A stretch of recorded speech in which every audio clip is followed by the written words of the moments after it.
Yeah.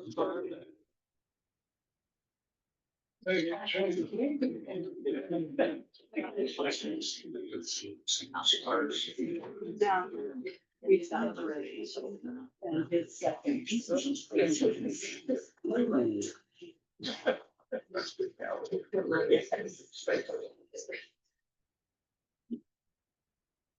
Good morning. Good morning. And welcome. Wait, let's listen to that until it goes away.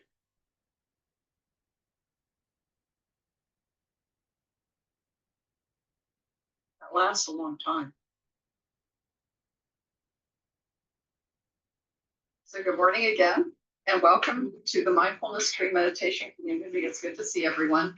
Sorry, I was a little rattled when you first came in. It was like you all appeared and I didn't even know it because I was messing with the computer. So I had not extended the meeting past last week, and so it didn't appear.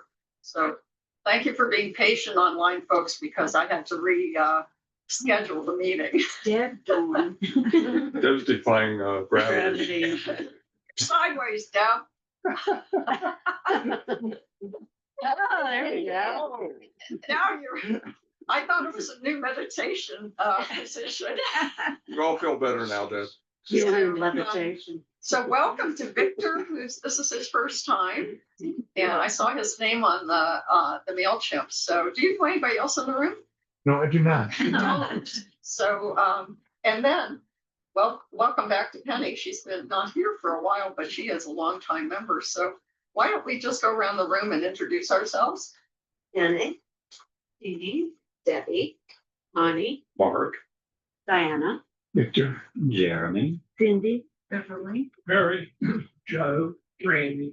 Terry, Laura, and I'm Christine. And on the screen we've got Pam, Deb, and Sam.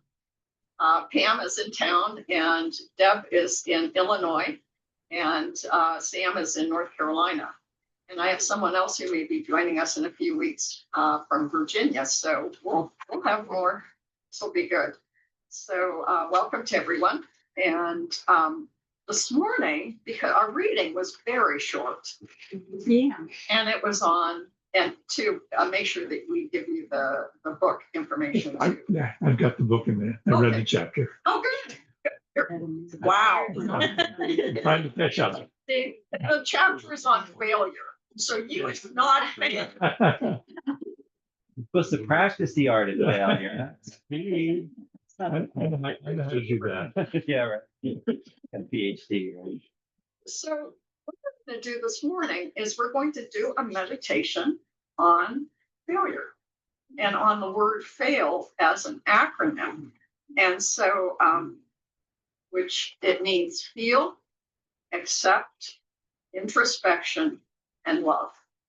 So it's actually an acrostic. It's not an acronym, but and I found this on a website by Rebecca Crozier, and so I'm giving her credit for this. This is not my creation, but just a chance for us to think about this particular topic. Very short chapter, but probably a very impactful one.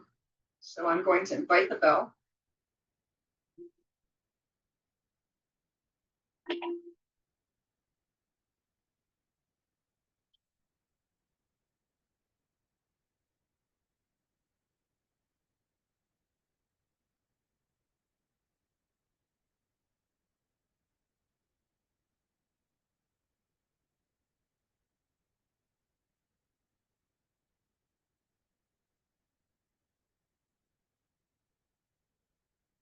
And so this is a meditation on failure, on what to do with those feelings of disappointment, hurt, anger, foolishness.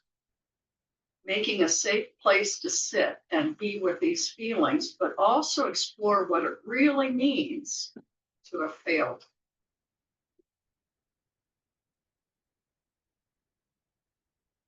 And so we arrive and settle. We welcome ourselves to our true home. And I invite you to take a deep breath, inhaling through the nose, and then exhaling through the nose. And then do that 2 more times at your own pace.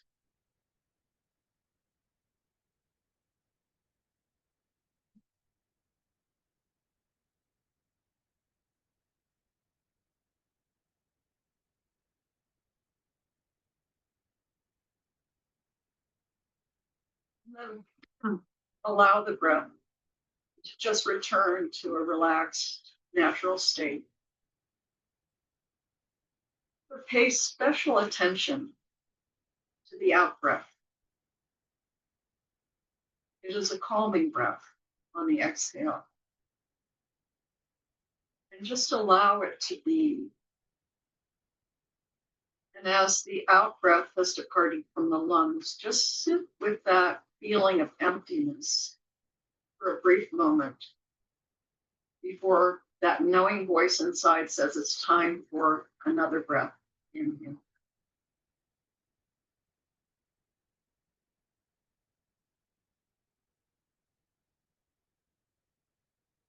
And at any time during this guided meditation, if you feel that you just simply want to observe your own breath and that calming nature of the exhale, simply return to the breath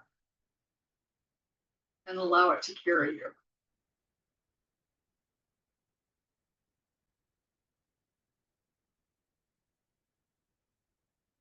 And so in times of failure, whether we have judged ourselves as failing or whether others have done the judging of us, we might find it useful to work with the acrostic FAIL, FAIL.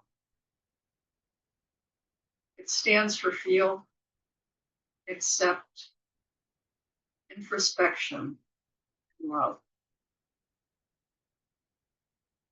And so we begin with feel. Sitting wherever you are in this moment, either in the group in person or online, I invite you to take your focus into your body and really feel where perhaps this memory of failure is present. Perhaps remembering how your emotions were expressed and even feeling them as physical sensations.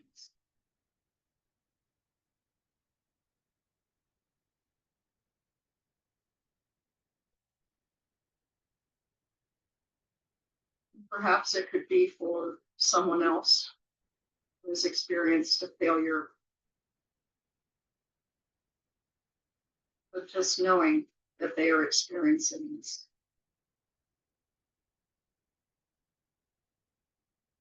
So, where does hurt and disappointment sit in the body? Perhaps there's a tightness or constriction in the chest.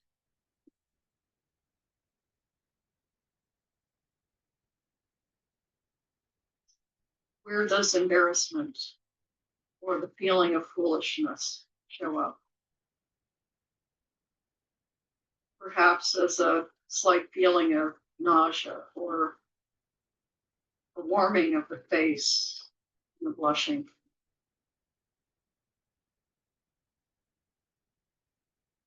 How does anger or resentment translate physically? Perhaps as a tension in the temples or tightness of the jaw, or a pulling up of the shoulders.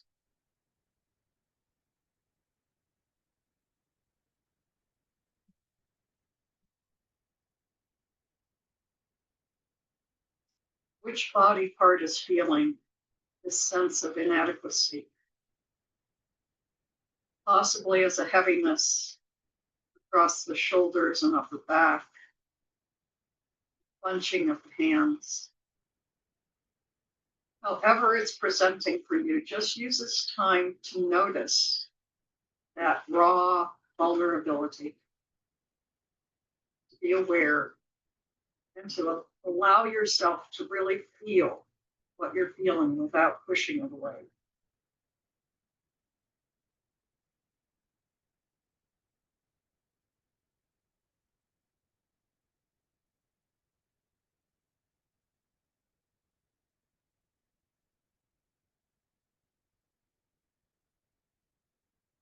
And now accept.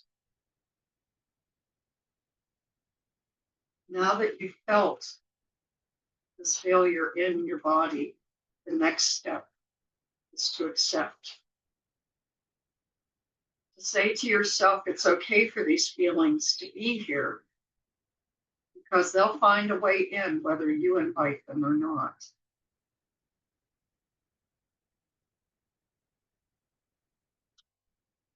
Using the breath, we can accept these difficult emotions just as they are.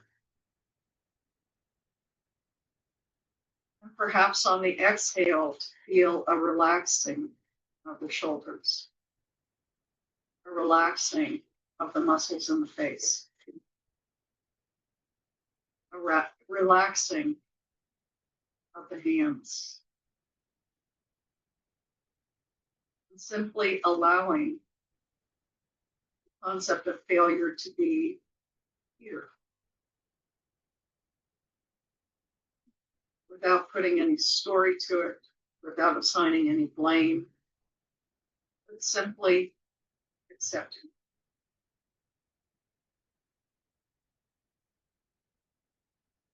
And if this is a situation that happened before, it might be easier to allow some emotional room and space in this moment. If it's something recent, it might be a little more difficult, but perhaps for one breath or for two breaths, we can accept what's present here without judging ourselves and without judging the experience.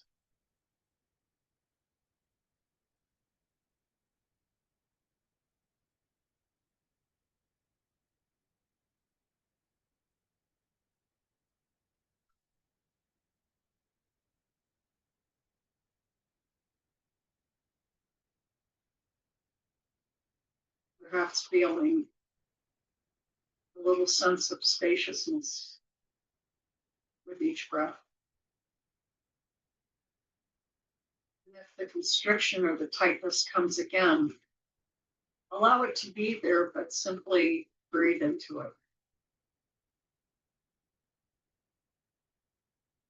Like telling a little child who's having difficulty, just take a breath, just breathe.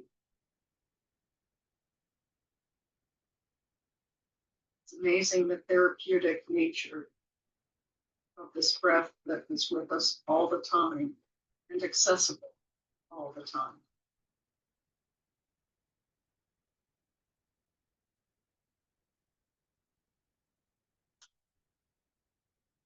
And now introspection. We're accepting these feelings of what's happened, of what is. You may choose to use this time for introspection, to go within without making excuses or blaming, but to examine with kindness to yourself and to any others who are involved the truth that has led to this failure. Not judging it as good or bad, but simply what it is.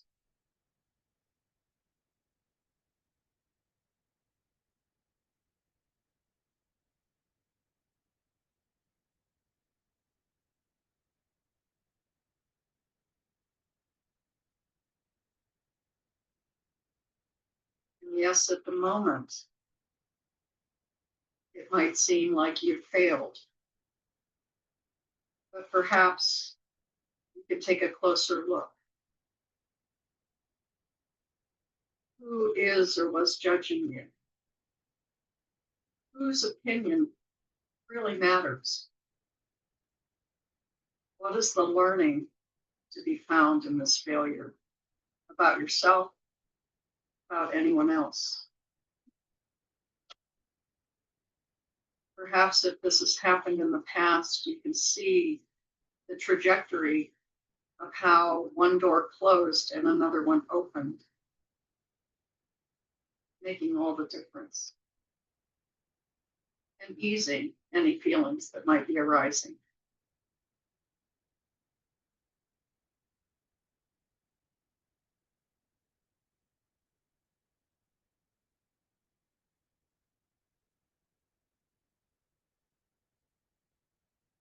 On the flip side, it might also be helpful to think about what it would have meant to succeed or win in this situation. What would your feelings have been then?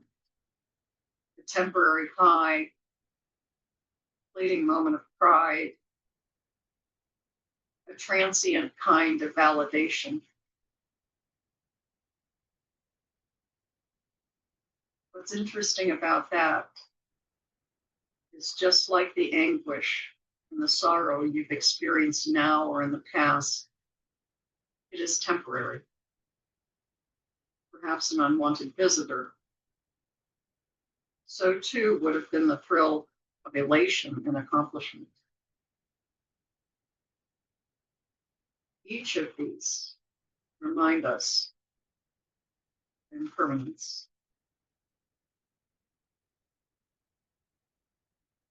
This too shall pass.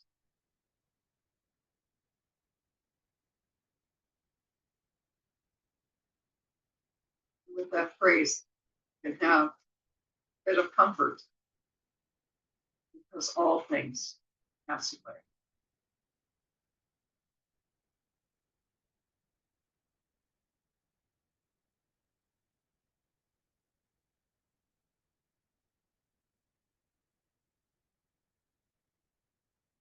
And finally, the last stage is love.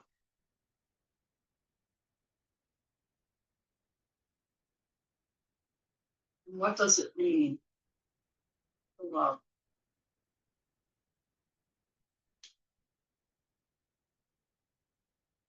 To love yourself and perhaps others that have been involved.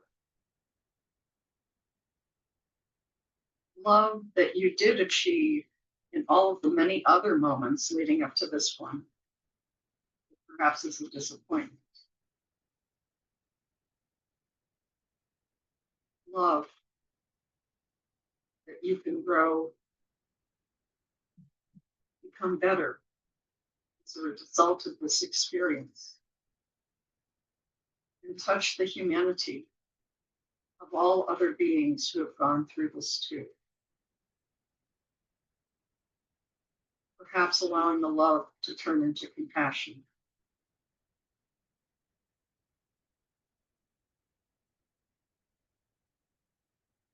And most of all, bringing love to yourself, even in those moments that you don't feel lovable.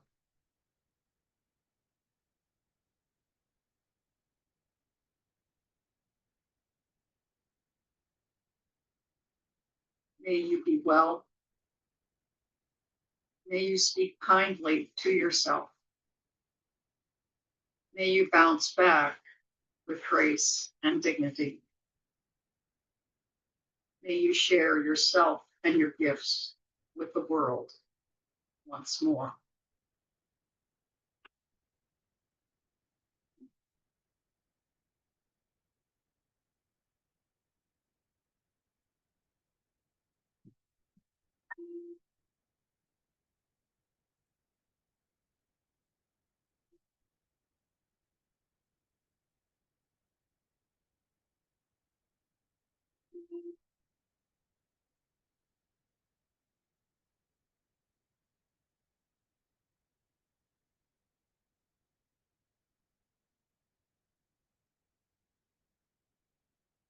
So thank you for your invitation for your presence.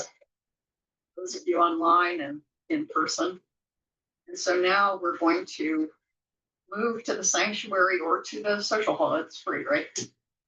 For walking meditation. And have you done walking meditation before? So you'll know. And so continue with that course of the meditation, or in any other way, perhaps bringing someone you know who's suffering to your walking, and knowing that that doesn't go what's the word I want to say? It's actually very helpful. So bringing it either to yourself or to another, especially when you feel sort of helpless that you can't do anything, perhaps the person who's suffering, because meditation is something. So we move to the sanctuary. And are you gonna stay here? Okay. Yeah. So if anybody's leaving their belongings, Randy over here.